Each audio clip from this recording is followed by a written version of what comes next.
Alright guys, of our 4 things, nouns, verbs, adjectives, and adverbs in the English language, it is time to dive deeper into that powerhouse of all sentences, the verb.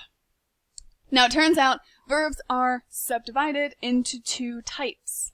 Both types are verbs, there's just 2 different types of them, right? So the first type is action. That's the type that you guys know about. It is action, right? It's pretty self-explanatory. You're looking at things like run, hit, leap, sleep, punch, give, right? You got it. The second type is linking. We call it a linking verb. And it's a bit different. So it's going to help us describe something. Now, all of your warning bells should be going off in your head. You're like, wait a second, Chelsea. You said that verbs do the actions and adjectives and adverbs do the describing. Right? Adjectives and adverbs are the modifiers, so what's going on here? This is breaking all the rules. Yeah, okay, good. That's actually good intuition.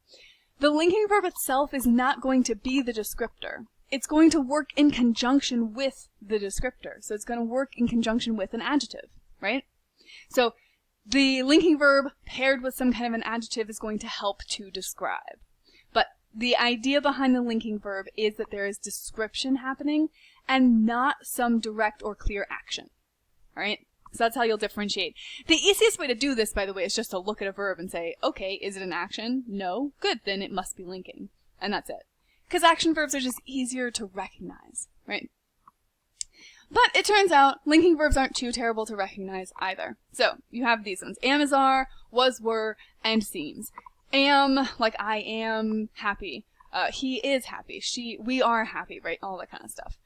Was and were, those are the past tenses of the same things. And then the word seems, right? So he seems sick. He seems sad. He seems bored. Whatever it is. Alright. Then it turns out there's a second level of linking verbs. And these ones are the 5 senses. Fairly basic, not super hard, right? So, Fred looks tired, right? Fred smells bad. Maybe Fred just went for a workout. That cake tastes very good.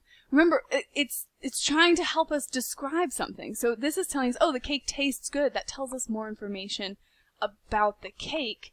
But no one's actually tasting, like the cake isn't tasting things, right? The cake happens to taste good, but the action of tasting isn't happening in that sentence. So that's how we know.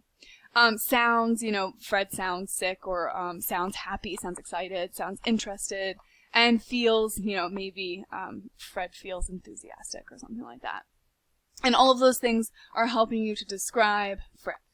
Alright. But unfortunately, because the people who created English totally hate us all, action verbs also can look exactly the same, right? So those same 5 words can show up in action sentences, right? She looks at the books, or she is looking at the books.